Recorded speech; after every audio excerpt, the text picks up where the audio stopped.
call me KB, and today we're playing a special treat, Wolves on the Westwind. Forgotten Fables, Wolves on the Westwind. I'm pretty sure this is a visual novel. I think it's in the vein of Choose Your Own Adventure.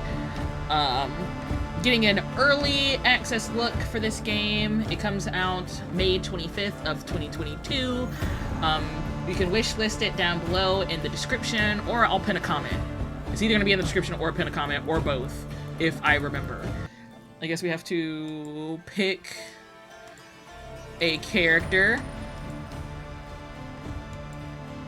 And I'm already going to say that I can't pronounce these names. I'm already going to say that I can't pronounce these names, but, you know, when can I read in any other situations? Ulrich. Ulrich is this guy. He's got a lot of health. He's strong. He got the endurance.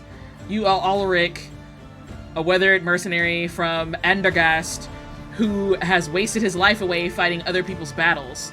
Ain't that the truth? I can relate. I be fighting battles every day, all day, in the streets. You came north to Thorwall protecting a Nostrian trader who was on his way to import talks with the hetman of Isle Isfell, Ulfgar. Is this a person or a place? Talks with the hetman of a place. Abilities, battle sense. Ulrich to pick up things others might miss, allowing him to spot weaknesses in combat opponents. That's good. Forceful blow. This allows Ulrich to strike with an overwhelmingly strong blow to knock opponents back, take them by surprise, and to get through a variety of obstacles that might stand in his way. Then you have this lovely lady, Nadim?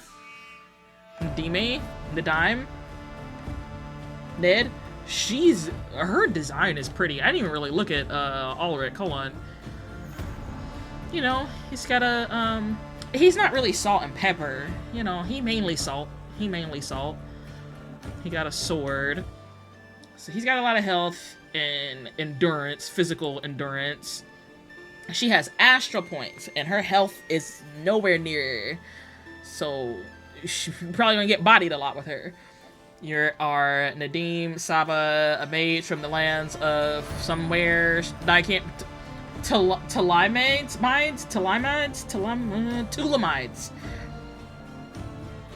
Struggling to compete her training. You come north to seek help from Renagisko, a community of Thorwellian magic users. Having been turned away, you are now returning south with no plan of what to do next. Okay. Blinding Flash. Blinding Flash is a spell that confuses the target's sense of sight, so that they have trouble perceiving their surroundings. Okay, that's kind of convenient. And then Orcannot Fox-ish, yeah. See, sometimes, like, in games like this, like, I know how to read. I read before, and then I say a sentence like that. I be reading. Is an elemental spell that causes a jet of air to damage its target and blow it backwards. The spell might be used in her fit is cuter. Act 1. Chapter, and so soft. It went so fast. You almost trip over your robe as you dive off the path behind a tree. Oh, we in it. We finna use the magic right now? Wait. We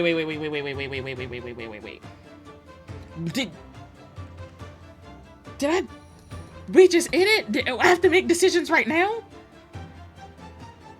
I don't know how to fight, though. Okay.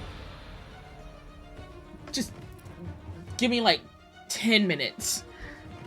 You almost trip over your robe as you dive off the path behind a tree. As you hit the ground hard on your hands, you hear the arrow whistle past and throw yourself onto your stomach. Blood rushes in your ears, and your breath is harsh and heavy. Why is this happening? The road was supposed to be safe. The road ain't safe today in modern times. Like, I know it ain't safe back then. Try to find your attackers. Stay low to the ground. Try to keep quiet. Like, they're calling them attackers. Are they people?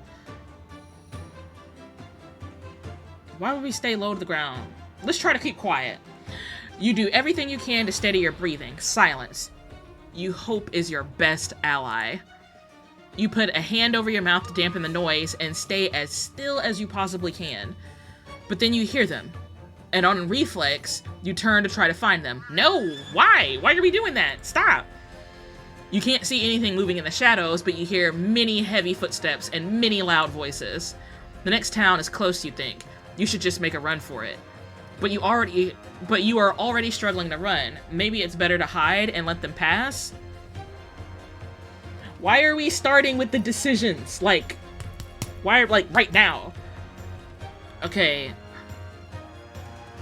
I'm already struggling to run. The next town is nearby. We're gonna hide. We're gonna hide. Yes, that's a better plan. And so you immediately start looking around for somewhere you can hide yourself. We got it. We got it. Did I save? Did I save us? There's a verge in the road and you lie on your front. They won't be able to see you unless they're looking carefully. They might be, though. They're looking for us, so they might do it carefully. You crawl down into it, roll around, and stay completely still, trying to resist the urge to look around you for assailants. Your mind is racing, and nothing is clear. It pushes all the spells, all the formulae you know from your mind. The damned pressure every time. What? What is the pressure? Like, you're just trying to clear your thoughts, right? Why would you have pressure from that? As the blood stops pumping so hard in your ears, you start to become aware of other noises. Okay. Voices getting louder, coming closer. Heavy footfalls pounding just as quickly as your heart. Painstakingly slow, you turn your neck so that you can look up the verge, hoping to catch sight of your chasers. They're frighteningly close, having slowed down to try to catch any sight of you. That's them? That's them? What we gonna do? What we gonna do? The first has already notched another arrow in his bow. The second follows him with long, nerve-wracking axe held in both hands. And now you see others coming out of the darkness too. If you're going to do something, it has to be now. Ooh, I could run, distract them, or cast a spell.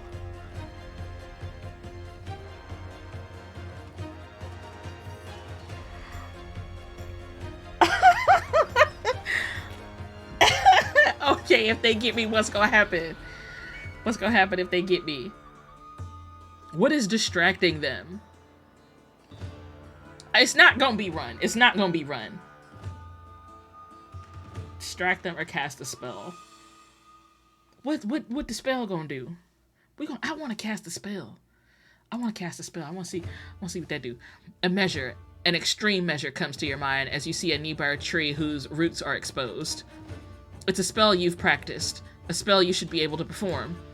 And so you focus, and slowly you start to build the formula in your mind.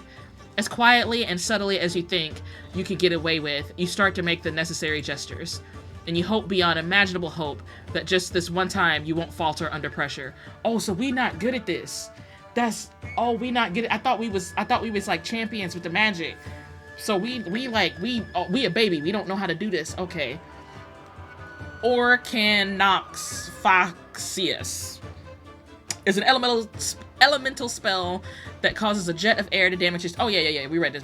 We saw this. It's gonna knock some people back. Okay. Let's do it. You push yourself up as quickly as you can before you unleash your magic. A blast of air erupts from your pointed fingers, spiraling forwards at tremendous speed. They hear you, and they see you, but it's far too late. Your spell hits a tree. What? No! That topples to the floor. Did it block them at least? Straight into the path of your pursuers, giving you enough time to escape. Okay, good. And so you run. So focused on your escape are you that you don't even see the town come up on you. I can read, I promise, y'all. You panic and dive down to the ground again as another arrow flies past you in the other direction. Thorwald warrior. Keep going, come on. You pay no attention to where the voice is coming from or who it belongs to. At this point, you aren't really thinking at all, just trying to stay out of the way of the hail of arrows, right? And so you pass through the throng of Thorwellian warriors that now stand ready to make a stand outside of the town's palisade. Okay, so are they gonna let us in this town? Because I feel like they probably not gonna let us in this town. If I saw somebody running up to the walls and like people is chasing them with arrows, I'm like, nah, she bringing heat. She bringing heat. She can't come in here. She can't come in here. One of them claps you on the shoulder as you dive past them and skid through the town's threshold, completely out of breath. Behind you, shouts ring out as battle is joined. But all you feel is overwhelming relief, as beyond every one of your expectations, you actually make it to safety. Are we safe, though? It's not a long fight, and those who were chasing you are quickly routed by the town's defenders. Okay, so the town came to your defense. Thank God. They ask you many questions about the chase as they invite you into the town proper, and then you can finally rest a while, laying down your burdens until morning comes. Okay, it's nice. Ooh, they didn't have to open with all that drama. They didn't have to open with all that drama. I was messed up for a second. I didn't think that we did that right. I was tripping a little bit. It's a cold but bright sun that rises over the thatched roofs of Isle Esfesfell to greet you the next day. You feel as though your eyes had barely closed before sunlight started breaking through the window. A gentle breeze tugs at your clothes, and the smell of salt on the air helps to keep you awake. It's like a beachfront town, and the town wakes up around you as though nothing had ever happened. People open up their shops and services for the day. Seagulls caw overhead. Oh, I guess so. This waterfront. Over the din, you hear the blowing of bellows and the pounding of a hammer against steel as a blacksmith gets to work. Outlander! Screams this Thorwall warrior. No sooner have you stopped at a market stand of freshly baked loaves and buns do you hear her call. You immediately recognize her as one of the warriors who came to your rescue at the palisade. Amongst the rest of the townsfolk, she stands in a dress much richer and brighter in color. Estrid Ulfgarsdottir. We met briefly last night. Morning, the Hetman's daughter. How can I help you? I'm just gonna say good morning.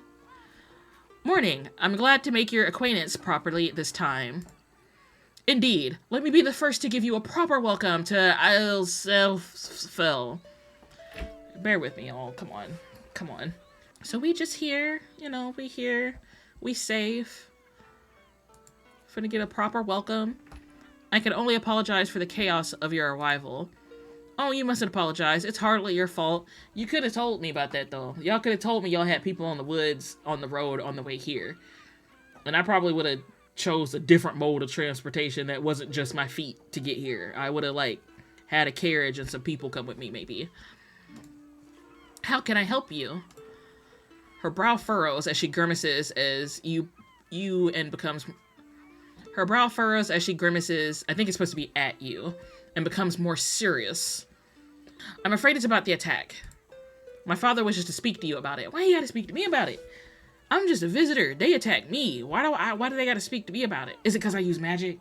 Was I not supposed to use magic? Maybe that's why. Come, you'll eat with us this morning. It's the least we can do. I don't trust nobody. Much to the complaining of your empty stomach, you're torn away from breakfast to follow Estrid. She leads you further inland, jostling through the clouds as the town wakes up around you. I'll be honest with you, Outlander. This attack was quite troubling. We need to make sure nothing like that ever happens again, if we can. We have a reputation to uphold. They better not put this on me. I literally was just traveling here.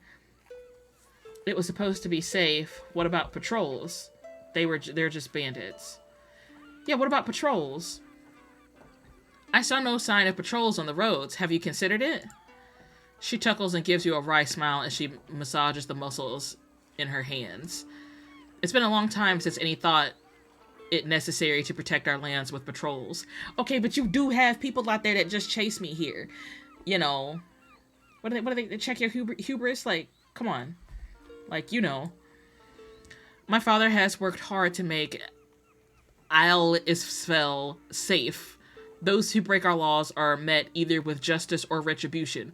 But these are not people, like, in the Palisades. These are people's out, like, they not in here, though. So you'd have to, like, catch them. And you could probably only catch them with a patrol, though. I'm just saying. One way or the other, it is quick, so most should know better than to ambush travelers here. That's what makes this attack so troubling. We must act quickly to find those responsible. Astrid falls darkly quiet after that. It makes you slightly more uneasy as you continue up the gentle slope towards the Hetman's Hall. The fight had been over almost as soon as it had started. Many of your attackers had fled at the first sight of defending warriors.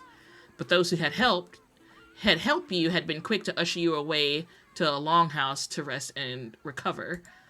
They had seemed a little on edge, but you thought that was simply down to the surprise of the attack. Now it seems that something larger is at work, and that the Hetman wants to speak to you about it is concerning. Yeah, what they got to do with me? What, did I miss something? What they got to do with me? Well, I'm supposed to, because I do baby magic. I do baby magic. I can't help y'all. I literally was fighting for my life to get here. The noise of the town only swells as bustling streets awaken. But as you climb upwards, everything starts to feel just a little less cramped as the space between buildings grow. Soon you're in a wide open square, and Estrid is beckoning you towards the great hall that stands ancient and resolute before you. Okay. She pushes the huge double door to the hall open without knocking or waiting. You're slightly taken aback by the sheer scale of the room you step into. Long benches flank the path of the Hetman's table, and huge chandeliers hang from the rafters. This reminds me of Beowulf. Y'all ever seen the movie Beowulf? Like the 3D art one? That's such a good movie. That's what this reminds me of. Long benches flank the path to the Hetman's table, and hung chandeliers... Oh, I read that already. A handful of trophies are placed on the walls, a reminder of triumph of those who have ruled in Isles-Fell. The air is stale and reeks of food, fire, and sweat. Father, I found our guest. Estrid leads you to the table that sits at the back of the hall, positioned so that those sat there can watch over everyone. The Hetman looks up from his conversation at his daughter's call and quickly stands up as you approach. He greets you warmly and heartily, with his arms wide and smile to match, bowing his head in your direction. Well met, Outlander. In Swafnir and Travia's names, you are most welcome here. Alright now, remember that. Don't switch up on me. Thank you for joining us this morning. Please sit. Take your fill of food and drink. What are we finna eat? Like lamb or something? A wide spread of meats, fish, and breads cover the central square of the table, in easy reach of the Hetman and his family. This is quite a feast. Thank you, Hetman. You wish to see me? This is quite a feast, because we hungry. We hungry. I know she said that. This is quite a feast, Hetman. Thank you. Ulfgal chuckles before sitting down to tuck into his own meal once more. I would be lying if I said there were no advantages to being Hetman. Please sit. Come, we must get to business. This is Brand. He's the town's Goatee? He looks like a goatee, honestly. Look at him. Ugh. And he's been an advisor to the Het person for many decades now. He did it. Whatever is wrong, he did it. Whatever it was that nobody likes, he did it. It's his fault. That's what I think. He indicates an older, near decrepit man in heavy bundles of robes who sits and eats at the end of the table. Brand gives you a long side glance that immediately unnerves you, but he says nothing and continues chewing. See? And then the way he looked at me. The way he looked at me, I done already peeped that you the problem. You the problem. Without wasting another breath, the Hetman moves on to introduce the other younger man at the table. I believe you met my youngest, Rasker. Hey, Rasker, what you got on your arm? You got tattoos on your arm? You got some kind of tattoos on your arm? Okay, hey, Rasker. Rasker nods at you curtly as he throws a bite of bread into his mouth and picks up a tankard to drink from. Once again, he seems cautious, just for a moment, before he nods at you, courteously. Now, I have to ask Outlander, what were you even doing on the Northern Road? Minding my business? I was minding my business. What you doing? You minding yours? You done called me up here to get in my business, and I wasn't even trying to be in your business. I was trying to get me breakfast out in town. I only came here for a free meal. Don't start nothing. I mean no disrespect. It is just not often that the likes of you come from that direction. What does he mean by that? What does he mean by that? What does he mean? Okay, so we got two choices. I'm traveling. I was visiting Old Port. You don't have to tell them shit. You don't have to tell them shit, Nadim. We traveling.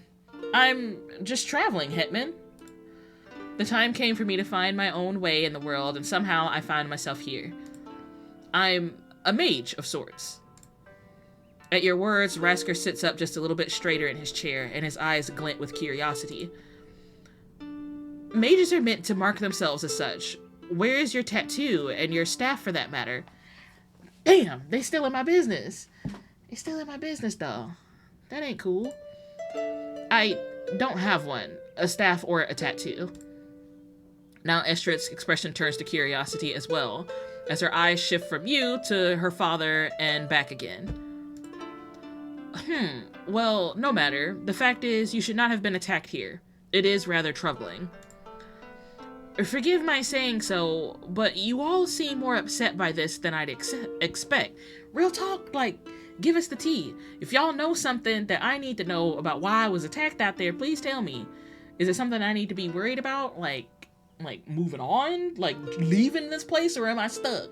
Am I going to have to hire some people? Rasker chuckles before taking a sip from his tankard and reaching forward to rip a handful of bread from the loaf. Do you know what it means to be peaceless, Outlander? I mean, ain't no peace? Y'all don't have peace? No peace? That's what you're talking about? Peaceless? No peace? Not personally. No. Why am I on edge? Why don't I trust them? Why don't I trust them? They ain't did nothing to me, but they like, I don't, you know what? This is just me. This is just how I react to people asking me a lot of questions. And I immediately go on the defensive, like, what are you in my business for? What do you need? What are you going to do with that information once I give it to you?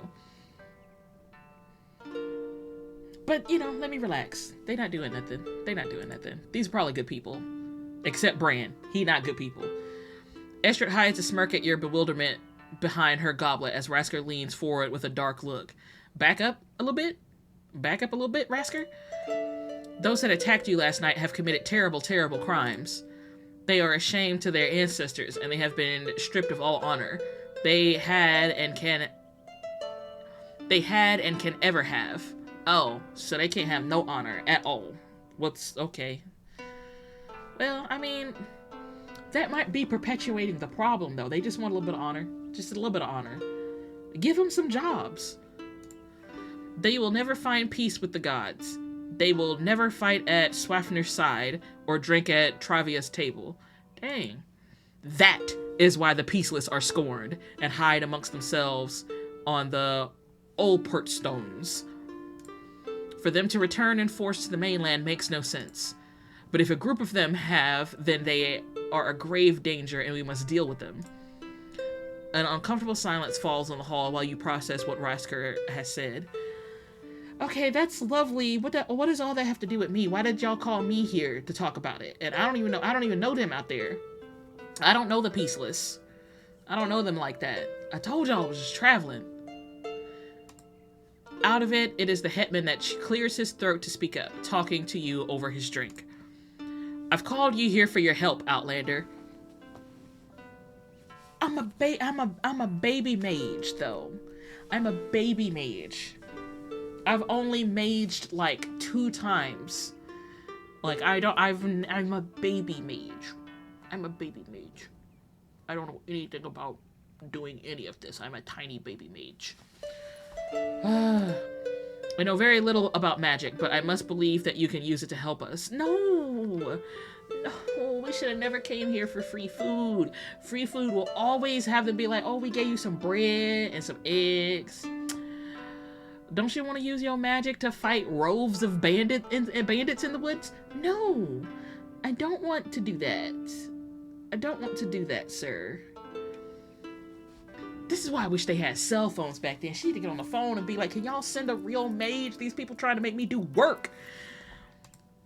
At least I've heard many stories of magic coming to our aid in the past, but my son is right.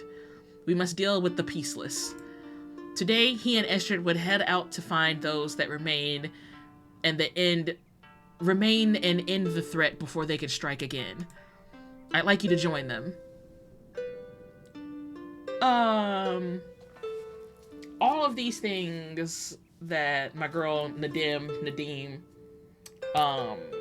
these are all valid things. Just the three of us, like we all just us finna go out there and do work. I'm not a soldier. I do magic. I don't tussle. This is not what I came out here for. I still have a whole journey that I'm on that ain't got nothing to do with none of this.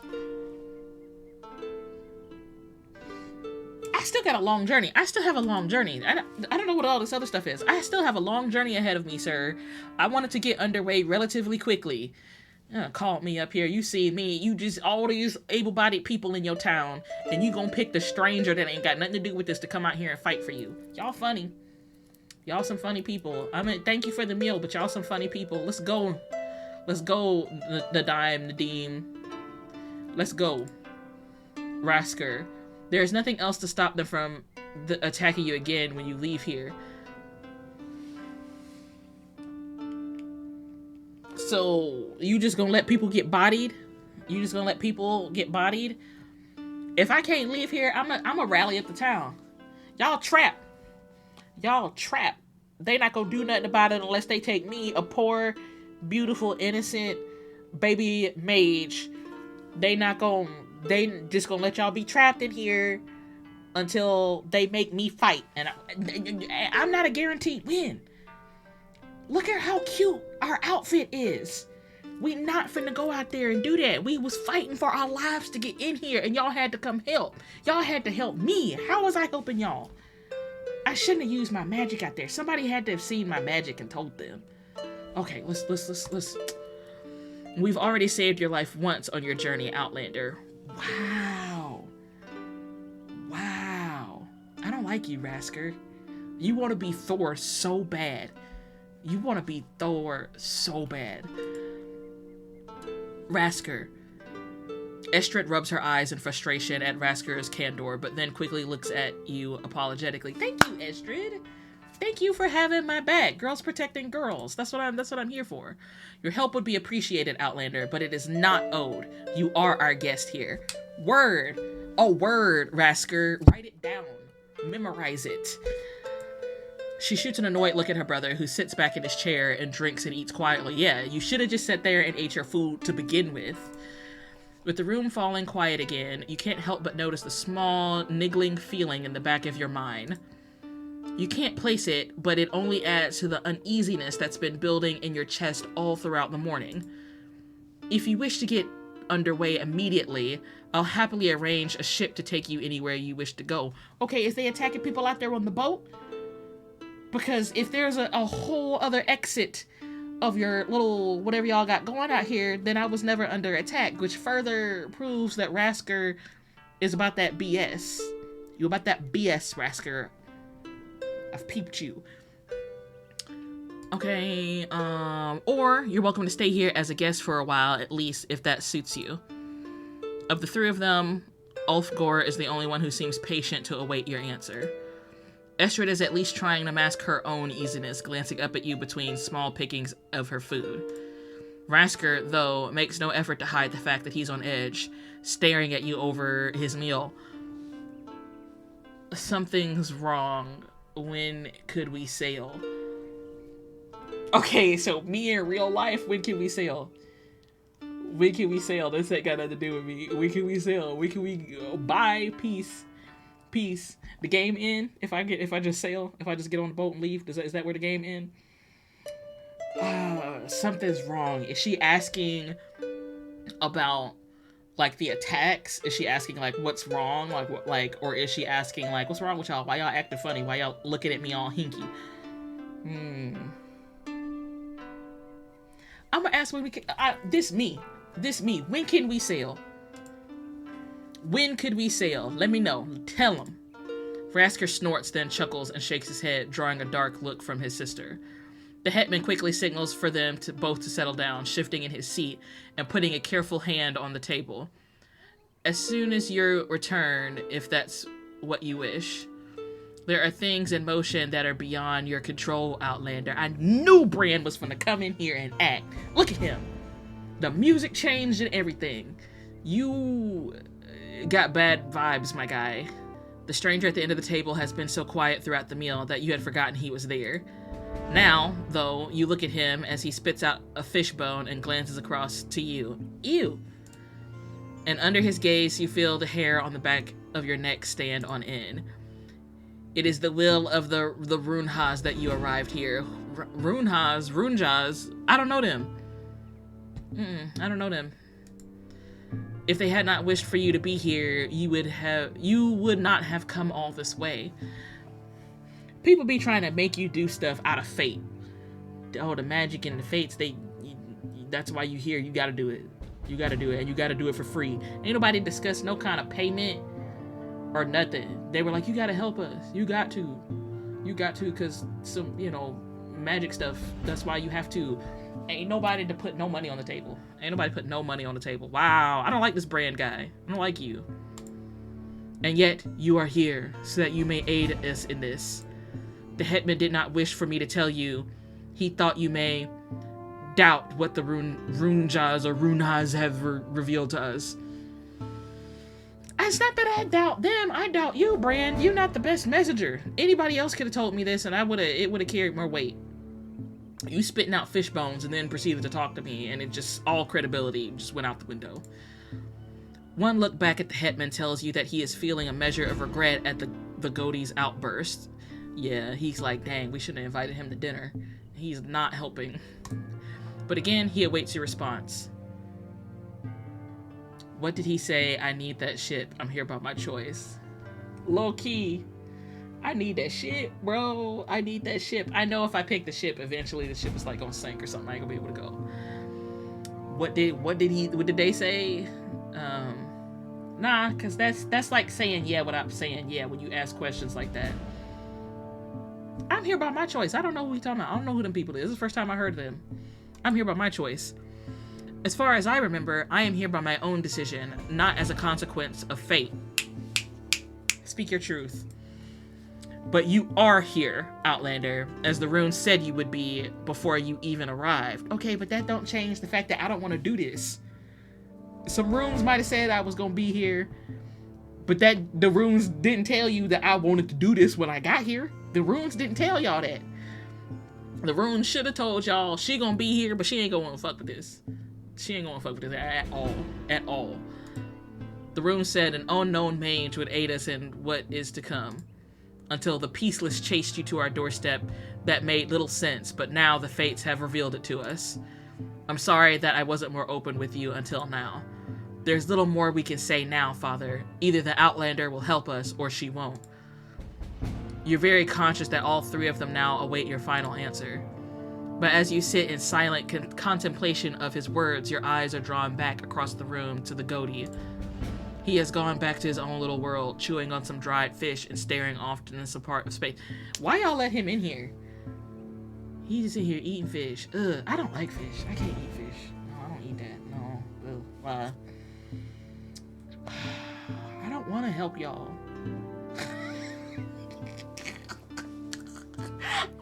Is that bad? I don't want to help them.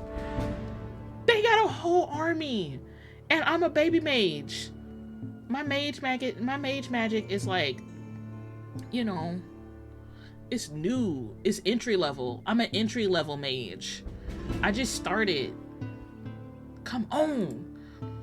But you feel pressure building, left with very little time to think about your decision, especially as the Hetman and his family have now all left their meals alone and are fully focused on you. Dang, don't look at me. Your mind teeters a little on the idea of your arrival in Isles was preordained, but at least explains the sudden change in the room's undertone when you told them you are a mage. And there's that niggling sensation again, chewing at the back of your mind. Are we agreed, Outlander? Y'all just took my silence as agreement? You wrong for that. You sit, stunned for one more moment, then you are overwhelmed, and without realizing it, you nod just once. Girl, no, we could have got on the boat. It seems I must. Hetman, y'all ain't gonna give me a choice. Y'all gonna tie me to like one of these posts in here, have me shackled, making me mage for free. Seems I must, Hetman. I'll help where I can. then your word is a pledge to me. You don't get to decide that. I'm not one of your people. I just got here. I'm traveling. What do you don't know about that? There is no hint of his jovial nature now. He is grim and reserved as he nods. Wasn't no discussion of payment. He done switched up on me. The vibe ain't good no more. Y'all was offering me snacks and stuff. Estrid, say something. You should all prepare to leave as soon as possible. Estrid, say something. Good hunting. Ooh. This is where... Blessings of the hunt. You will meet with the headman's children, Estrid Rasker, in order to prepare for the task ahead. Okay. So I can't go anywhere else. Oh, so you just like... I guess stuff will like pop up and then you just click it. Oh, this is cool. Okay, I guess there's only one thing up here. Rasker's face on there. I don't want to deal with him. I ain't like how he talked to me.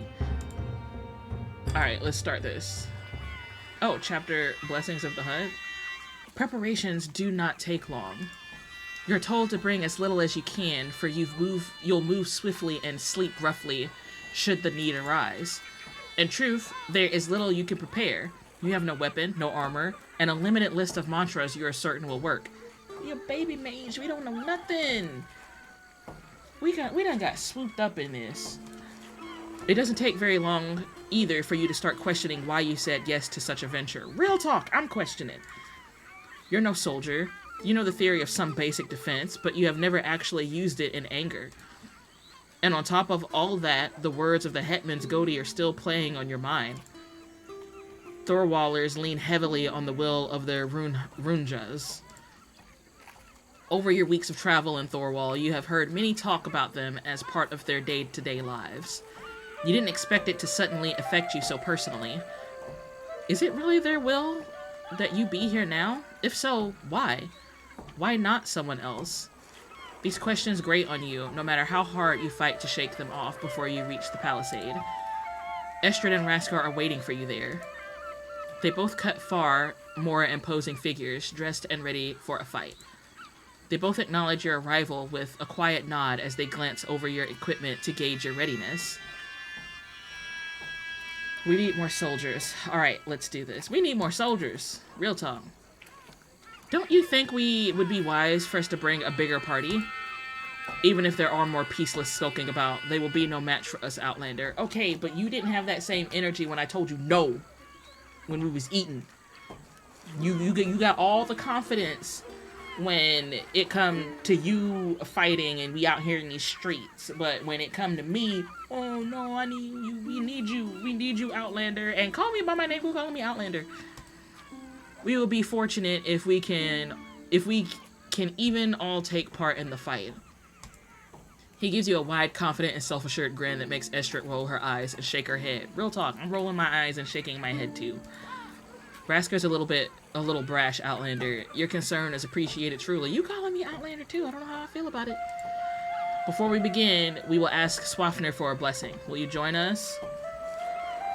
What are you praying for? I don't know your prayers. This is not appropriate. Y'all got all this help that y'all got. Y'all got your blessings and stuff, but y'all still need me. What we praying for? What we praying for? What exactly do you need the blessing for, if I may ask? Strength and bravery in the face of a dangerous enemy. Feel no pressure, Outlander. For us, this is tradition. It goes unnoticed by her brother, but you hear the very slight pause in her explanation. It is our duty to fulfill. For you, the offer is extended only if you wish for it, though I'm sure the gods would welcome it. Nah, I'm good. I don't trust y'all. Thank you, but no. I will wait for you to be ready. Estrid bows her head to respect your decision before moving to break the circle. You have all formed in the street. As she passes by Raskar, you see her shoot a strange look at the back of his head, somewhere between annoyance and concern. Raskar, meanwhile, doesn't hide his slight disappointment with your decision, though he moves on quickly. They line up next to each other, a few steps out of the way of the path of town. You watch as they both lie their weapons down by their feet. Raskar first bows his head and raises his hands over his axe with his palms facing towards the heavens. Oh, Swafnir, brave conqueror, tireless hunter. Y'all doing this in the street? Watch over this axe and its bearer. He speaks with ferocity that you're not quite expecting, letting his voice carry far with no hint of shame. In your name, and by your will, I go forth to fight, to build upon the honor of my forebears, to prepare the final fight to fulfill my destiny. That is my goal. Grant me but a piece of your godly power, and let me prevail. With that, he snatches his axe back up, though he waits where he stands for Astrid to say her prayer too. She repeats the prayer almost word for word, changing only axe for sword and shield. That is when you steel yourself ready to set out on this venture. When the siblings look to you, you see a glower on Rasker's face of tremendous focus and drive. I'm not feeling Rasker. I'm not feeling Rasker. Like, I'm not feeling it, Rasker. Estrid's expression is much harder to read, but she holds herself confidently as she double-checks the straps of her vambraces. You take the lead, Outlander. Take us to where you were first attacked. We will pick up the trail from there. Chapter Manhunt. Oh, okay. It doesn't take long for you to reach the point where you remember ducking for cover. The tree you felled with your spell still lies blocking the path. If it weren't for that, you might be fooled into thinking nothing happened. The arrows that barely missed you are easy to find, but you can't see anything like boot tracks. They attacked from off-road. When we reach the ambush, those tracks will be much easier to see. Let me read that sentence again, because my brain exploded.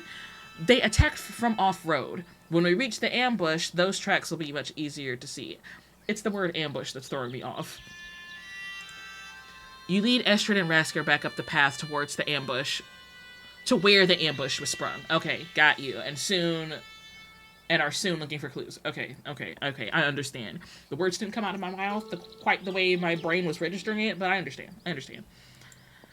They're quiet as they work, and you try to help where you can, racking your brain for details of the attack. Trying to stay out of their way, you make your way to the verge of the path and look around for any signs.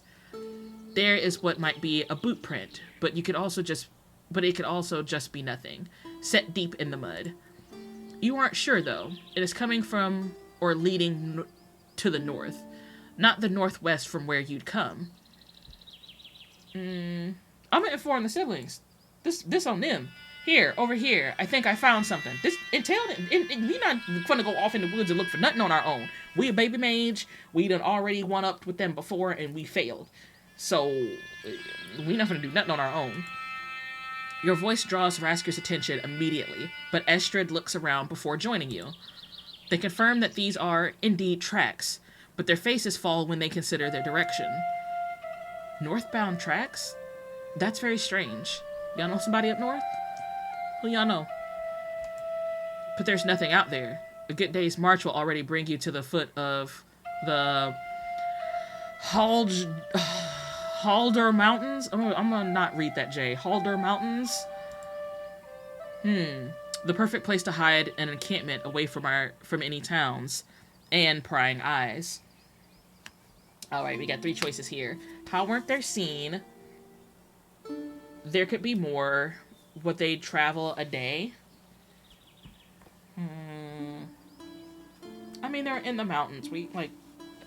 I can guess why they weren't seen. And clearly they would travel a day. I mean, why wouldn't they?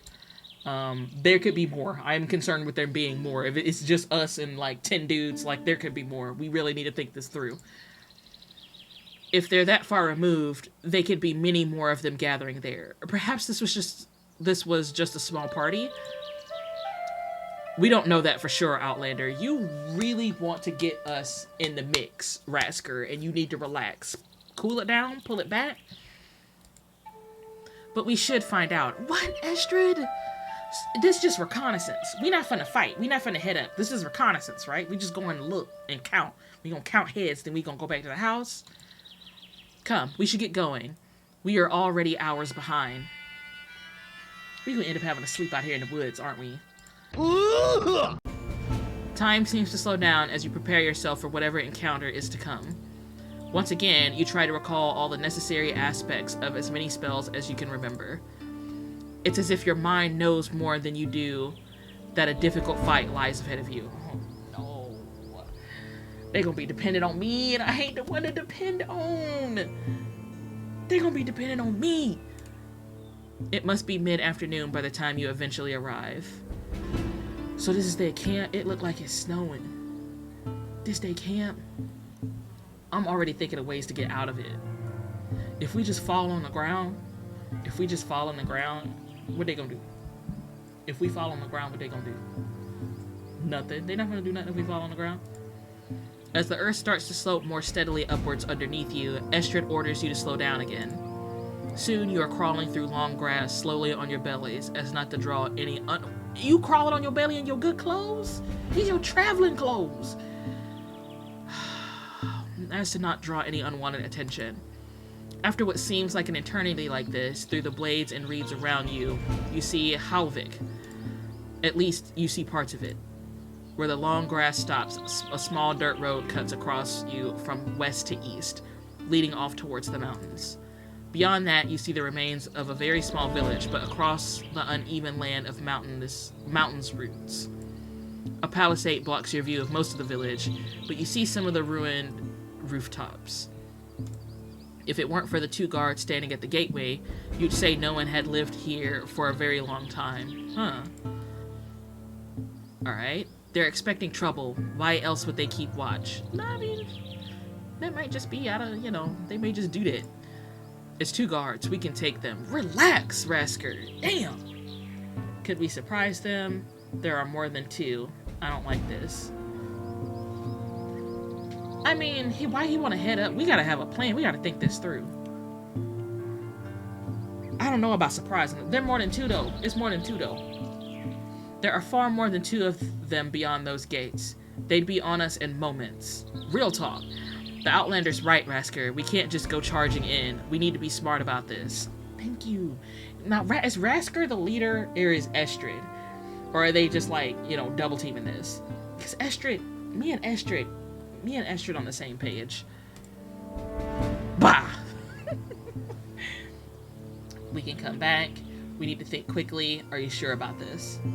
Let's think quickly. We in it. We gotta see it through. Whatever we are going to do, we need to do it quickly. Trying not to move the brush around you too much, you look across to Estrid, who is biting her lip in thought. Hold on, look. Coming down the road. You crane your neck so that you can see whatever it is Rasker has seen.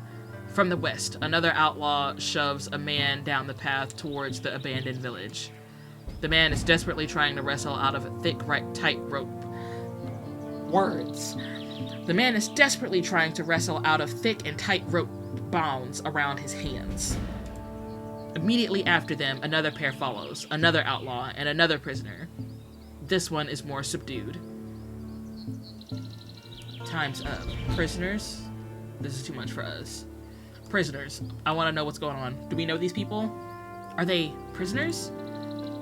That settles it. Rasker, chill. Damn. I'm going. Follow me or don't.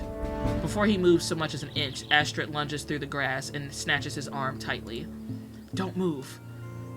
We can't let those people suffer, Estrid. There's no decision to be... They have 2 prisoners, which means they can kill one of them just to make a point. We have to be careful.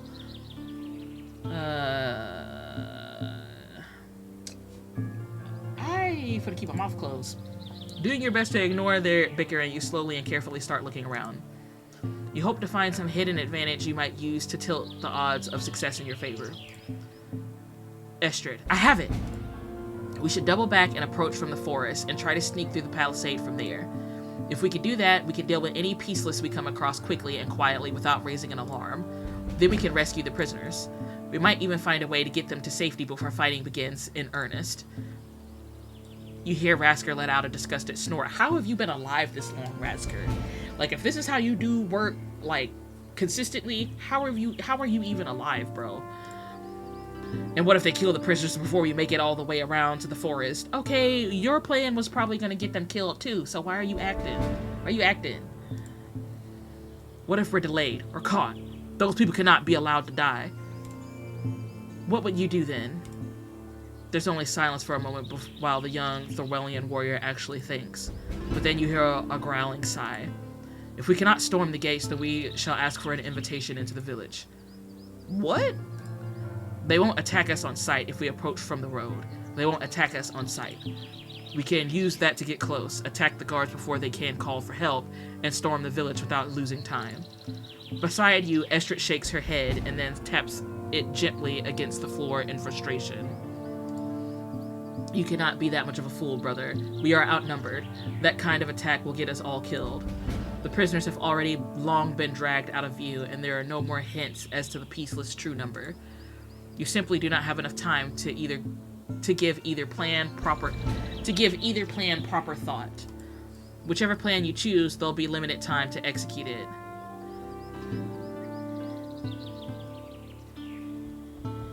I'm not gonna lie, I kind of want to go with Rasker's plan. Don't ask me why, don't ask me why, don't ask me why, don't ask me why, don't ask me why, don't ask me why. Estrid's plan's the better plan. But I'm gonna tell you why I want to go with Rasker's plan. Are these police really the bad guys? Real talk, real talk. I just showed up. I don't know who none of these people are. I don't trust nobody. I'm an outlander. I don't trust none of these people. These people that we are being called prisoners, we don't know. They could have stole somebody's horse. They could have stole somebody, killed somebody, and they were captured and they're bringing them back for justice. We don't know. We don't know. So my idea of busting in these people's town and just, you know, doing stuff based on, like, we don't know. We don't know. We don't know. And I low-key just want to start drama. I want to start drama. You know, I want to see. We going with Rasker's plan. Let's do it. We don't have time to sneak around if we want to rescue the prisoners. We should go with Rasker's plan. That ain't my reasoning why, but we going with Rasker's plan. It's done. I clicked it. I'm crazy. I know. I'm crazy. Thank you, Outlander. Estrid shakes her head and shoots you a slightly annoyed expression through the grass. You'll be alright, Estrid. We homies. I know this is just in the moment. You can't see Rasker, but you hear him snorting back a chuckle. Estrid has already moved on, crawling backwards to stay out of sight of the guards. Stay together and try not to take any risk. That goes for you too, Outlander. I'm not taking no risks. It's on y'all. Yes, Estrid. Now come on. Time is wasting. Slowly but surely, you make your way backwards and then around so that you step onto the road out of sight of the guards. As they come back into view, you can see Estrid visibly tense up. She subtly places her hand on the pommel of her sword, ready to use it at a moment's notice. Rasker, though, seems confident as ever, walking towards the guards without a care in the world. When they see you, you see them tense up too. As Rasker predicted, they won't move to attack you, but it is clear they were not expecting your presence. We greet you in the name of the Great Whale. Okay. Who the Great Whale, though? I ain't never heard of them. Neither of them respond. Instead, they both look at you up and down very cautiously. We don't speak the same language, maybe? You begin to wish you had some kind of weapon in hand with which to defend yourself. We gonna use our magic, girl. We gonna use our magic. It is clear the ruse will not last long. Peaceless Outlaw. That's her name? You're just Peaceless Outlaw? That's unfortunate. Who are you? What are you doing here? We are traveling. We've been on the road for many days to seek somewhere warm and dry to recover. Well, then, move along. There are towns to the west and south where you can stay. You're not welcome here. As they speak, you notice the second guard eyeing you up suspiciously. On second glance, you begin to worry that she might recognize you, though it is impossible for you to tell. Oh, hell. Because they was just on my ass, like, days ago when they was attacking me. So they might recognize me and know that we really just from up the street. They finna recognize us. Was she part of that group that attacked you? Did they ever get a good look at your face? You! Oh, hell! Damn! You're brought back to the reality by the first god's call and glance over to find him looking at you angrily. You're not a Thorwaller. Where are you from? What business is it of yours? I'm just traveling. I don't even know what that is for that to be an answer to come out my mouth. I'm not finna... Y'all... We not allowed in, so what does it matter?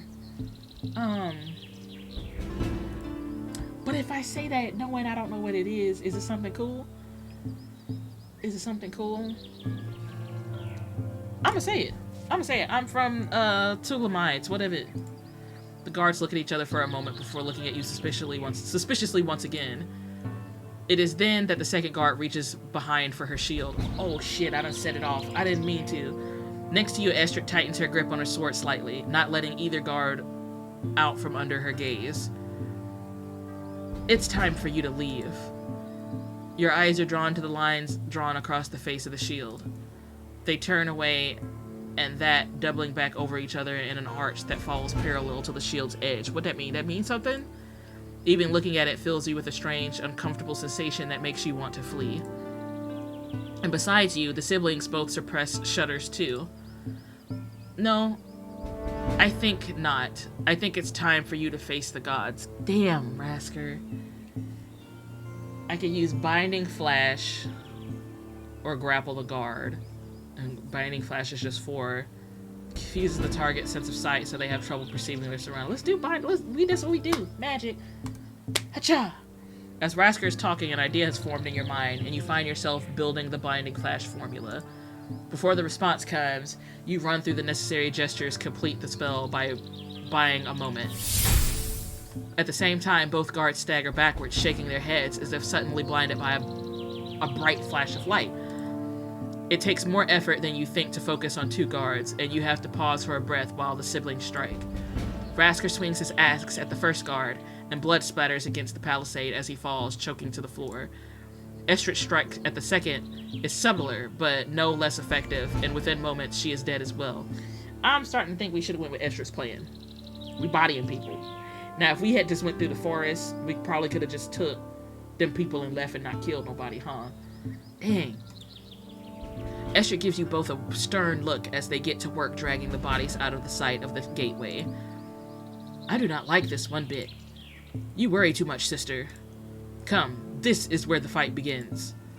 You take a dagger with which to defend yourself from one of the guards before. You follow the siblings into the village.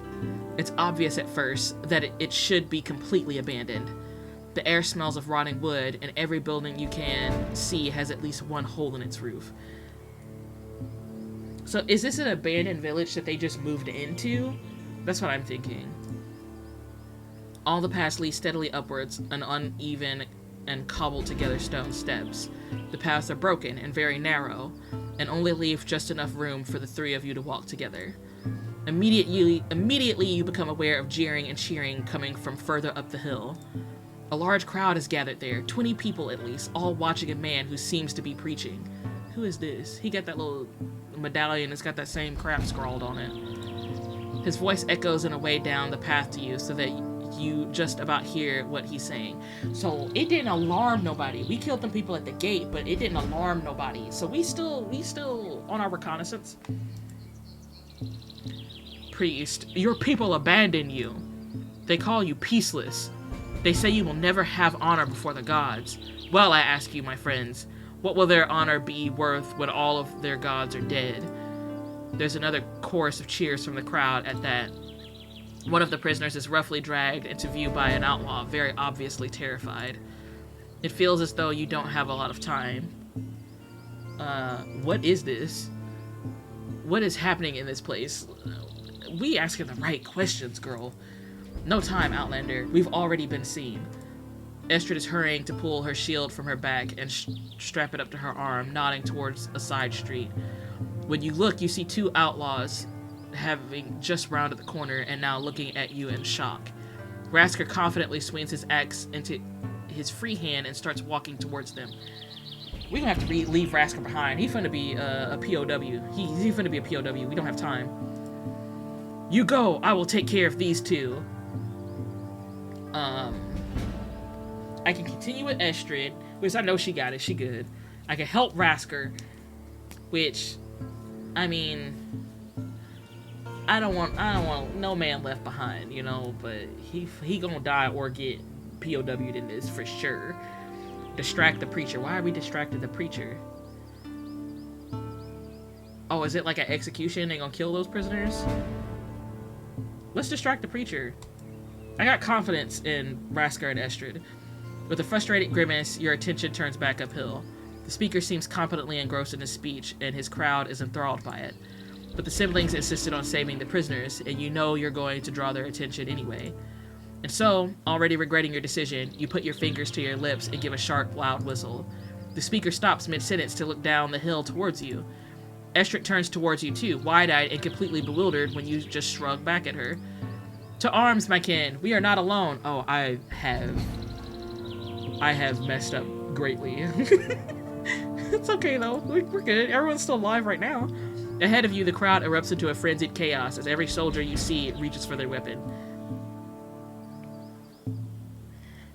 I didn't think this was gonna happen. I thought it would just be like a moment and then like somebody else would save the day. I did not realize that I would literally call to arms everyone in this village. I didn't think that was gonna happen. I didn't think that was gonna happen.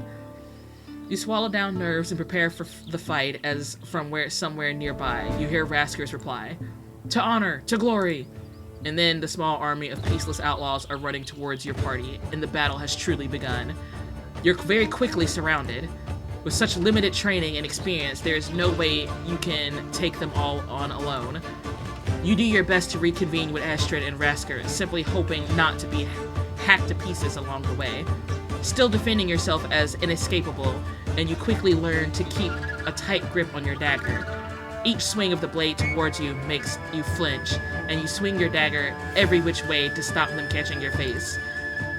But then you stall as an outlaw sweeps in front of you wielding an axe in each hand. Strike opportunistically. Dive away. Dive away. We saving our magic for real shit. As he raises the axes up higher over his head, you step to the side and then dive out of the way. You hear a crack and squelch as steel hits the earth and stone where you just stood moments before. You've not moved so much as an inch before your next opponent appears before you. She uses a shield to strike you hard in the chest, winding you as you hit the floor hard. With that, she raises a shield high above her head and prepares to strike the killing blow. Block the strike? What? She got an axe? What are we gonna block it with? Our little dagger? That ain't gonna help. Let's use some magic here. Oh, I ain't got a whole lot though. We gonna roll away again. You throw yourself out of the way and strike before it falls, flinching as you hear the crack of steel on stone. As the warrior goes to strike again, you kick out of her legs, forcing her to the floor as well. As she groans, you pull yourself up and pounce towards her, plunging your dagger fatally into her chest. We done killed somebody. Nadim, we done murdered. That's when you catch your breath. How many times in the last few months have you come within inches of dying? Did you just kill someone? How much longer can you possibly last? Before you can answer any of these questions, you catch sight of yet another warrior coming towards you. Big and burly in this fighter, he's another to wield a vicious weapon in both hands. With a snarl and angry cry, he starts to sprint towards you, already preparing to strike with a terrible blow. We gonna sidestep. This is my fighting style. We gonna sidestep. As he brings the axe forward again with a howl, you duck and step out of his way, causing him to overreach. As he tumbles over, you slice his leg with a desperate flick of your dagger. He cries out, but quickly gets back to his feet, readjusting his grip on the axe as he limps around to face you. Your grip on your dagger grows ever tighter as you realize the fight is far from over. Before you can safely cast a spell, you need more space and more time. Precise strike? A strong and precise strike that cripples him might do the trick, you think, and so you hold your dagger in both hands. You catch him off guard on his weaker side, and he stumbles as he lifts his axe handle to block your strike. You're pushed backwards and flail awkwardly and catch him in the arm, but his only response is a growl. On your second attempt, you try to trick him into thinking you'll move one way before dashing the other. You quickly find yourself with an advantage that you feel almost desperate to use. You step back and forth, trying to tire your opponent out rather than strike him down quickly. The injuries you've already managed to inflict are starting to catch up with him, which helps you greatly. He must sense this too, as he turns to other means to regain his advantage when you drive him back once again. He grabs an outlaw who is busy fighting Rasker and hurls her towards you to catch you off guard. What is that? That is cheating. That is cheating, sir. Time out. She stumbles towards you quickly, and you have to dart out of their way so she doesn't crash into you. Your opponent has brought himself some time, but you still hold significant advantage, With a desperate cry, he overswings once again and gives you all the time you need to finally finish the fight. A lethal blow? Not got a lethal blow. Murder him. We on our murder business. We do that. As soon as your opponent starts to swing forward, you duck down and thrust your dagger over your head. He expects you to dash out of the way and forces himself to slow down as he doesn't over... My sentences. He expects you to dash out of the way and forces himself to slow down so that he doesn't overstep. But it's too late, and your dagger punctures his chest to stop him dead in his tracks as he collapses to the floor. With one last groan, he finally falls silent, and you are able to catch your breath. You're not entirely sure how you're still alive, but you know that you are. The last, few sentences I'm reading, but I'm not registering, so forgive me. You have a brief moment to look around, and the nearest outlaws look at you cautiously before re-engaging. That's right, because I'm about my business. Don't run up on me. I'm murder now. I'm not knocking people out. I'm stabbing people. You know, serial killer style. That's me. Nearby, the Hetman's children are still fighting away. Estrid is struggling, trying to fight off one warrior with her sword while another grabs her shield. You see her kick violently at first, only to be lifted into the air as the warrior catches her foot. She manages to free herself by twisting around like an agitated cat, stabbing the second warrior in the collar. Meanwhile, Rasker howls and cries as he whirls his axe around in wild and unintelligible screams. All it seems to do is drive the crowd of outlaws around him back, but they close in again. The three of you are being boxed in together, not far from where the speaker originally preached.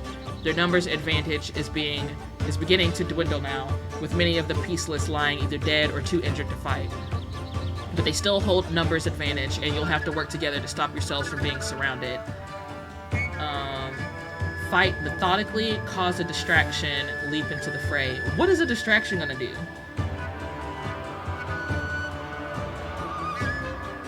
I'm gonna do a distraction. I'm gonna do it because I don't want to know what it is. What are we doing? What is a distraction gonna do? Riding the adrenaline, you call out towards the group that stands between you and the siblings. Those at the rear turn to face you, immediately preparing themselves for re-engagement. Okay, now we finna do a blinding flash. We're gonna throw some magic in there. Throw a little magic in there. Sprinkle the magic, sprinkle the magic. Blinding flash seems like the obvious choice, and you construct its formula and run through its gestures with ease. The pieces in front of you are both blinded and cry out in surprise. But that gives you the chance to knock them both to the ground with blows to their heads. That gets the attention of the rest of the group and gives Estrid and Rasker the opportunity to strike from behind. Have you seen the prisoner's Outlander? I don't know, Estrid. Have you seen him? Estrid shouts at you while she fends off one of the remaining peaceless with her shield. No, exactly. No. And here come Rasker. There's nothing we can do now, Estrid, except keep fighting. Rasker was never about saving them people. He just wanted to throw hands with anybody. One of their warriors tries to wrestle Rasker's axe from his grasp, but with a growl, he headbutts them away again. We're almost through. No sooner has Rasker spoken than, out of nowhere, you feel your heart sink in your chest. It only lasts the briefest of moments, but it's so intense and so crushing that you are left stunned by its arrival. What? All three of you freeze and find yourselves breathing hard as the fighting comes to a sudden stop. And as you swallow uncomfortably, your eyes are drawn to the speaker, who stands on the other side of the square. He holds up a trinket that fits in his outstretched hand, which he has thrust towards you like a weapon. Who this? He got some kind of magic? See, I'm a baby mage. He intermediate. And on it you see the name of the archaic script you saw painted on the shield of the guard at the door. It's everywhere. You see it on all the shields and numerous freshly inked tattoos as well. As your eyes lock with it, you are filled with a strange and nervous tension that fills you with discomfort. Your first instinct is to run, to keep it out of view, to do anything that will shake the discomfort from you. Speaker must see it in your face, in one of your faces. He chuckles and starts to step behind the crowd of peaceless that now regroup between you. You shall not know peace! Kill them! With a cry, the peaceless come at you again, and only a quick block of Estrid's shield saves you from certain death. If we can stop the sorcerer, then we can put an end to this. So they got a sorcerer, and y'all left that information out. Y'all left that information out. Did y'all know they had a sorcerer? Did y'all know that they had a sorcerer? Very well. With me, then. Vrasker gives a furious cry and swings his axe in both hands, almost full circle around himself. The remaining Peaceless dive backwards out of Vrasker's way, staying between you and your new target. But if there is magic at work here, then you know you must strike before it clouds your mind once more. You have to get past these warriors somehow before the sorcerer can distract you. Again. Fight through, go around. I got magic. Let's magic it. Estrid and Vrasker keep the Peaceless from attacking you as you prepare yourself to clear the path for them. You try as hard as you can to keep your mind completely free of everything, but the Oracan Nox Fox is a formula. When you're... Look! You see it? We did it! We see it! Oh. When you're ready to push all of your focus into hitting the outlaws in the middle line. And when you're ready, you push all of your focus into hitting the outlaws in the middle of the line. Okay. I'm picturing. I get it. They're sent sailing away from the fight as blast of air hits them at full force, leaving a large gap where they stood. As his defense line falls, the sorcerer's face falls and becomes a mix of worry and anger. But now you're face to face and able to put an end to his mastermind schemes. Ooh. I can use magic again or tread carefully. But I only have like 12 out of 30 magic. We're gonna tread carefully.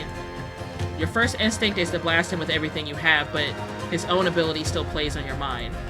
He could be capable of any number of powerful spells you have never encountered before.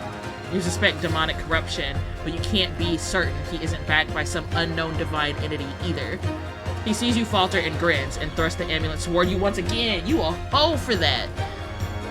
No peace. Again, your eyes lock with the pendant and you fall to your knees as your heart drops suddenly. You're overwhelmed, brought low by the most uncomfortable feeling that something is just not quite right. And so you barely pay attention to Vrasker leaping past you to attack the sorcerer as anger takes you. Why are you angry? Why do you feel anger, resentment even? Then, just like that, your mind is clear again, and you shake it as you try to remember what is going on. Outlander. Estrid, we have to strike together. That power is too strong. She helps pull you back to your feet as the sorcerer pulls a sword from his belt to slash Vrasker across the face. Dang, Vrasker getting fucked up.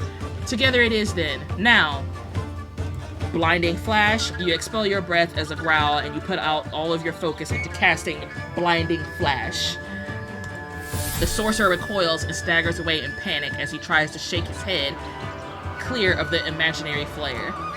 Flailing around, he gives Estrid the opportunity to push him to the ground with the face of her shield. He's quick to scurry away, trying to stand so he doesn't trip over the stairs. But he doesn't have enough time to stop you pressing your attack. By time for Vrasker, take the lead. Take the lead. You take the lead, pressing the sorcerer further and further up the hill until he has nowhere left to run. You're happy simply to threaten him with your dagger, using light sweeping blows just to keep him distracted. And all the while, Estrid darts around the fight to block any means of escape your opponent has to find. Eventually, the sorcerer's defense finally fails, and he drops his sword with his clatter at your feet, breathing hard. As Vrasker finally rejoins you, covered in blood but still furious, the sorcerer looks around at all of you, and he grins and laughs. Oh, fuck, what he finna do? You aren't sure what he finds so funny, and you find yourself scowling at his sudden mania. He cackles as he stretches his hand outwards toward you. By the time you think about casting your own spell to stop him, it's already too late. He's spoken an incantation of some kind, and is back to howling with laughter. And once again, you feel that strange aching pain in your chest, and it pulls your focus away from the task at hand. He got some kind of hoodoo? He using on us? What are you even doing here? Who are these strangers in this strange land? Girl, you done forgot who you is and where you at? Did the siblings know that this might happen? Why did they not warn you? Can they be trusted? Oh, hell. Why did you even agree to any of it? You're not trained for anything like this. It just makes you all feel so angry. Some part of your mind recognizes that you must break free from whatever spell the sorcerer has put you under. You shake your head as you try to find something, anything to cling to return to reality. Trust in yourself, trust in your party, trust in your training. I'm trusting me. I know me. It's true. You should perhaps not have expected to survive an ordeal like this, considering that you've done quite well, but you're still here by accident. Thinking about it, surviving this fight might as well be down with this. Is that what? And this is not what I thought trusting in myself was going to be. This is not what I thought trusting in myself was going to be. This seems kind of negative. Thinking about it, surviving this fight may well be down to nothing more than sheer luck. Really, you just want it to end. But then, what comes next? What else do you do? Where else do you have to go? Are you just going to spend the rest of your life stumbling from one accident to the next? You're so lost in your train of thought that you barely register your knees hitting the ground. It's almost though you're watching a play as you see Rasker shake his head and look at Astrid, then you. A part of your mind still fights with all its strength to be free of the spell, but your body simply won't comply. The sorcerer says something, but his words are muffled and drowned in some invisible dream-like lake. That is, until Rasker drives his axe through the man's head, and you're released from the spell. Okay, Rasker. Okay, Rasker. Like, he gets props for that, because I didn't see a way out of that. I thought it was over. With a long inwards breath, you collapse forwards onto your hands, gasping for air. Once, and then twice, you shake your head, still breathing heavily as you push yourself back up. With that, quiet once falls on the small abandoned village of Halvik. The strain of it all hits you immediately, and you take a long, deep breaths as your head spins. The battle is finally over. You want to feel relief, but you don't. You actually feel sick. You let the dagger drop from your hands as you double over and gag, covering your mouth. That shit made us sick. Damn. You killed someone. Okay, it was kill or be killed. Let's not linger on that. You actually killed someone. Their blood is on your hand. It was gonna be your blood in your hands when you was dying. Come on, let's move past it. We got this. No reasoning will ever change that fact for you. Nadim Sabah Dishnar, you are now a killer. Estrid, are you alright? Rasker, I'm fine, Estrid. It's just another scratch. It's not a scratch. Here, let me... I said I'm fine. You're brought back to reality by their bickering and look up to see them both looking angry and upset. Rasker quickly stretches his arms outward towards you and laughs as he sees you looking at them. Thank you for your help today, Outlander. This was much easier with your help. He must see something in your expression as his quickly changes back to a scowl. Are you alright? No, I'll be alright, I think. The sorcerer got to me, bro. No, I'm not alright. Do y'all know about him? Did y'all know about this going on out here? The sorcerer got inside my head. Yes, he was very powerful. Whatever power it was nothing good. It didn't really seem to affect Rasker, though, right? Did it? As Estrid paces around, she finds herself standing in front of one of the peaceless, fallen shields. She uses a foot to kick it over, and then takes a long, hard look at the symbol painted on its front. I don't know this writing. At first, I thought it might be a symbol, but if it is, then it's not any of our gods. Something fouler was at work here. He never mentioned any names. Oh, it's one of the prisoners. He never mentioned any names. All of you turn towards the voice, once again on guard at the first sign of a new threat. You immediately recognize one of the prisoners creeping through the door of a nearby ruined house. At the sight of the siblings' weapons, she immediately puts up her hands, though they're bound together by thick ropes. The second prisoner appears behind her a moment later, looking around nervously. The first indicates the sorcerer's body with a nervous pointing finger. Before you arrived, he never said who or what they follow, and neither did any of the soldiers who captured us. He just kept complaining about the way the peaceless are treated. Never mind that, Estrid says. She don't give a fuck. Estrid hurries over to her to untie the bonds, untie the bonds around her hands. Are you both alright? Fine, I think. A few scrapes and bruises, but we'll recover, I think. When she's free, she nervously looks around at you while Rasker unties the other prisoner. I'm sorry to you both for this whole ordeal. They both nod, but still seem shaken and afraid as they rub their wrists. Is there anything else? When were you captured? Where are you from? Where are you from? Varnheim. We were traveling south to trade when they attacked us on the road. It wasn't even at night, middle of the day, quite in the open. They just ran at us from all sides. We didn't even have the chance to defend ourselves. See, they're complaining about how the peaceless are treated, but then they're doing stuff like this. Like, what came first? Like, were y'all just minding your business and people were harassing you, or were you attacking people on the road and then getting mad when people don't want to fuck with y'all? That's all I'm saying. I'm just, you attacking people on the road. That's all I'm saying. They knocked us out, and when they came about, we were in that forest. When was this? 2 days past, I think. I understand. That's enough for now. You can return to Westwind with us. From there, we'll make sure you return home safely. Slowly, they both nod their understanding. Estrid shepherds them towards the village's gateway and tells them to warn her if there's any sign of trouble. When she returns, she glances again at the shield she kicked over and then takes another long glance about the place. We can't just leave it like this. We can't destroy it all. Will they come back? What of the injured? Yeah, what of the injured? What about those here who have been injured but not killed? What should happen to them? Esther takes a long look around at those peaceless who lie unconscious or groaning as they nurse serious wounds. Rasker stalks one that is trying to crawl away down the stairs and puts his boot on the man's back to stop him. Their lives were forfeit even before they aligned themselves to whatever darkness this is. We must execute them. Oh, I knew that was coming. Do what you must. Is that Thorwald justice? They could be useful. Useful how? How can they be useful? I be wanting the information. Let me know if you know something. It could be useful to keep at least one of them alive. Rasker scowls at you as you carefully pick up your dagger and look at it with disgust, then wipe it on the ground. What? Don't start, Rasker. Please don't start. The Outlander's right, Rasker. Rasker rounds on his sister angrily, but she pushes him away and signals for him to calm down. All of this is strange. The peaceless gathering on this mainland like this, the symbol, the sorcerer, the ceremony. It's all wrong, but we should try to understand it, in case we need to know for the future. What do we possibly need to know that we don't already? Rasker, we don't know if this is like a movement. Like, we kill everybody here, somebody might retaliate, Rasker. They were exiled and have returned, and they have accepted the path of this sorcerer who speaks against the gods. Father would banish us both if we dragged them through this hall when we had the chance to end them here. And what if this is leading to something else? Would you simply have us fight it blindly? A prisoner can tell us if there are other places like this, or other people doing things like this.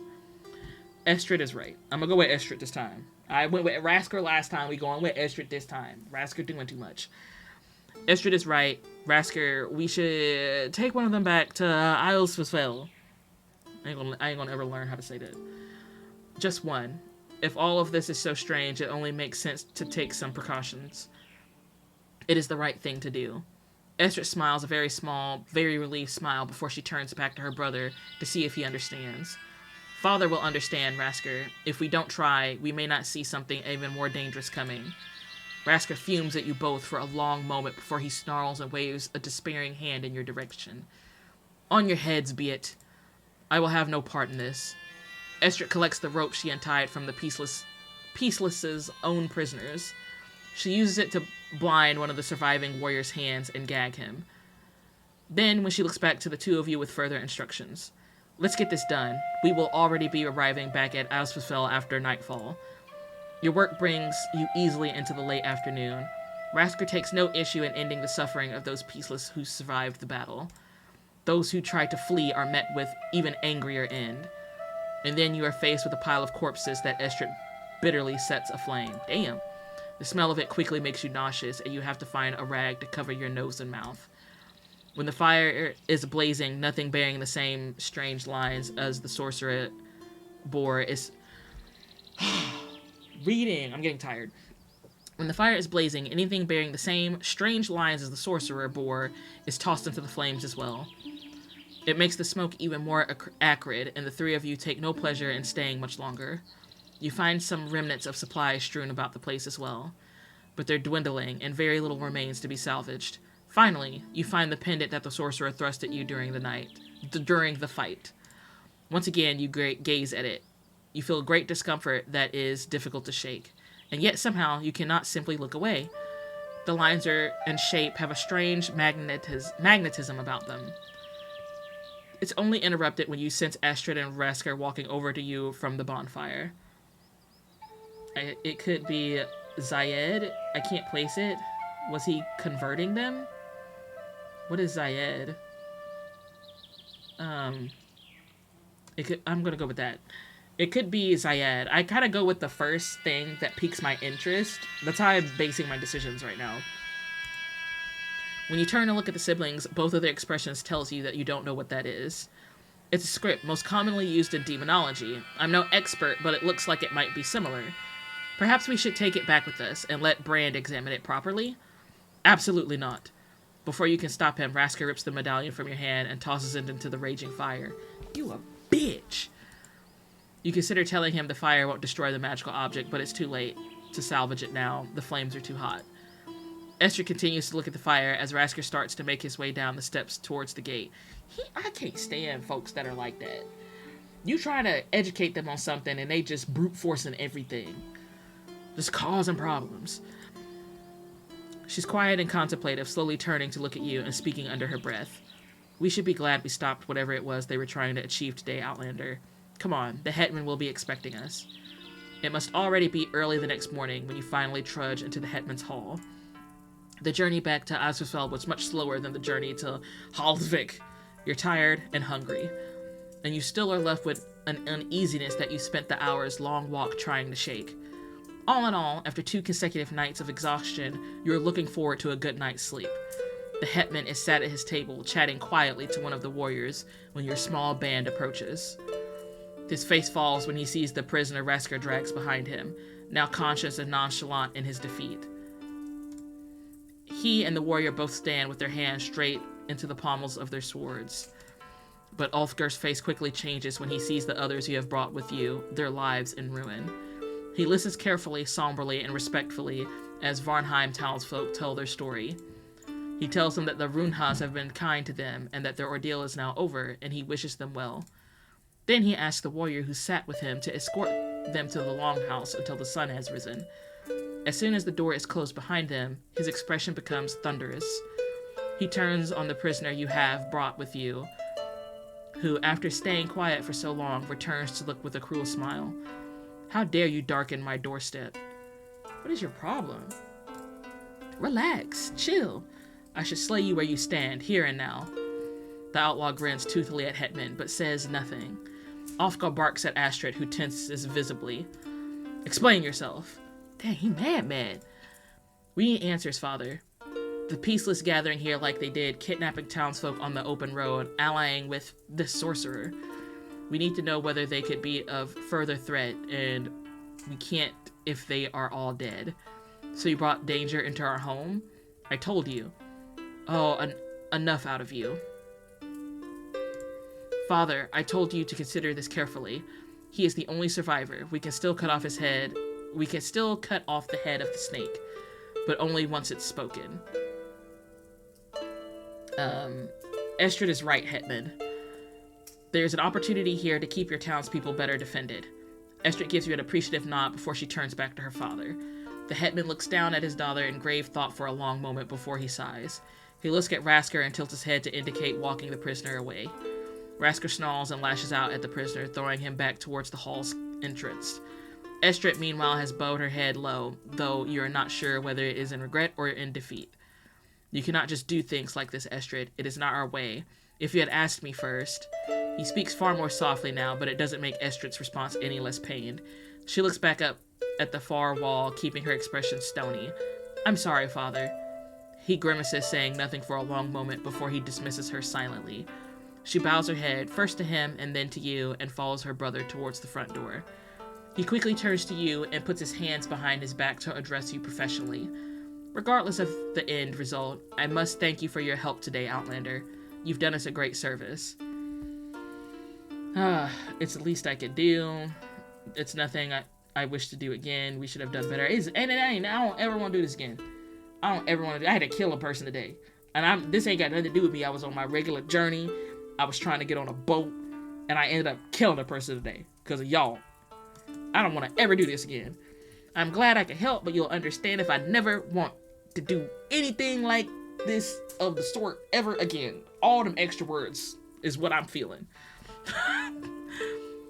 You should be proud, Outlander. I will prepare a ship for you in the morning, if you still wish to journey on. But I did wonder whether you'd consider staying just one more night. I'm holding a feast tomorrow, little more than political nonsense, but you're more than welcome to stay. He considers you for a long moment, and after his performance at breakfast, it doesn't take you long to become a little suspicious. Do you want me to stay? Is it foretold by the runes? Do your advisor's runes say that I shall stay? Ulfgar laughs and grins. No, at least not that Brand has told me. Your immediate impression gives you no reason to believe he's lying, and you find yourself considering the offer. You've been on the road for a long while, and one day would hardly hurt. And besides, you have a strange, nagging feeling in the back of your mind. Somehow, it feels right. Yes, I will stay one more night. Y'all didn't give me that choice. Y'all didn't give me that choice. I look forward to it. He raises his hands in celebration and then claps and rubs them together. Good decision. Then I bid you good night, Outlander. And tomorrow we shall feast. All right. And I guess that's like the next part. What does it say? A moment of reflection. Before the feast begins, you have some time to yourself to reflect upon the last day and prepare for what comes next. Moment of reflection. It is another rough night. Sleep does not come easily as you remain unable to shake the memories of the battle away. Every time you close your eyes, you relive the moment you ended someone else's life. You try to tell yourself it was self-defense, that it was necessary. That's where my mindset is. That was completely necessary, you good girl. Nothing makes it easier. And still, there is this nervous disquiet that keeps deep in your chest, a feeling you can't shake. Something familiar that you rather wish weren't. When morning comes, it takes you a long while to even contemplate getting out of bed. You realize with a pang of anguish that it's going to take some time to feel properly like yourself again. In the light of day, and with no imminent threat about you, you notice how disgustingly filthy your clothes are. They were already caked in mud from your fight with the peaceless outlaws, but now they are bloody as well. A small voice in your head nags at you to get them clean, to maintain dignity and esteem as any mage should. But you are under no such obligation, and you're hungry and in need of some fresh air. Let's clean our clothes. We can't walk around dirty. People ain't nobody gonna give us nothing to eat. We look like that. With a sigh and groan, you stretch. You feel a sense of obligation to your hosts. You finish getting dressed, wincing and complaining as you press your bruised body. You ask a warrior from your longhouse where you might be able to wash yourself and your clothes. He gives you directions to a spot on the bay beyond where the longships are beached. You walk there, it's very pleasant. Once again, the air is crisp and rich with salt. The breeze helps wake you up, and though your stomach still grumbles, you start to feel just a bit better. The beach is already very busy, and many longships are being rowed onto the pebbles and secured. You see many colorful shields at different designs and hear people shouting and yelling to each other. But then, it all gives away to tranquil quiet and a pebble beach that looks out onto the Gulf of Prim. The ocean is calm and quiet, and a beautiful deep blue that is soothing to look at. And along the beach, there are townsfolk standing in the shallows, cleaning weapons and washing clothes. It seems a communal experience, and despite some of the slight nervousness, you join them by the water. As you're scraping some of the blood and dirt off the fabric of your caftan, you notice you're being watched.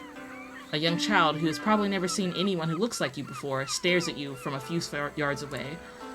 It's a nervous, curious stare, lacking the tact of most adults, at least in Thorwall. Smile and wave, ignore the child. We smile and wave. You give the child a small smile and friendly wave, and then enthusiastically wave back at you with a wide grin. When their mother notices, she smiles and then steers the child away from you with some rush Thorwellian. That look on the child's face sticks with you for a little while as you continue your work.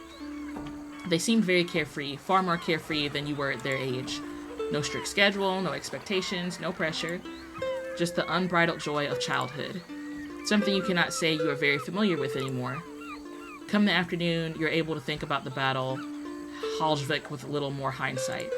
You are wandering the town, still trying to clear your mind, and find yourself outside the Hetman's Hall. You find it hard not to recognize that you actually managed to cast a spell during the fight. Real talk, you did work. For us to be a baby mage, we did work. On one hand, a part of you is surprised because you managed to prove so many at the academy wrong. Ooh, we got beef with people at the academy? At Hogwarts? But so many of your teachers who told you that it was critical for any mage to be able to cast under pressure. The teachers who criticized you for becoming flustered under pressure of all your tests. And on the other hand, part of you is glad because you finally proved that you can do it. If only any of them had been there to see it, and if it weren't already too late. There was a moment during the fight when, oh, that's why she doesn't have her staff and her, like, tattoo. She failed. You failed school? There was a moment during the fight where Estrid and Rasker had been struggling against the Peaceless. If you hadn't been so caught up with the heat of the moment, perhaps you could have thought of a spell to help them. Mortricious, it comes to motoricus?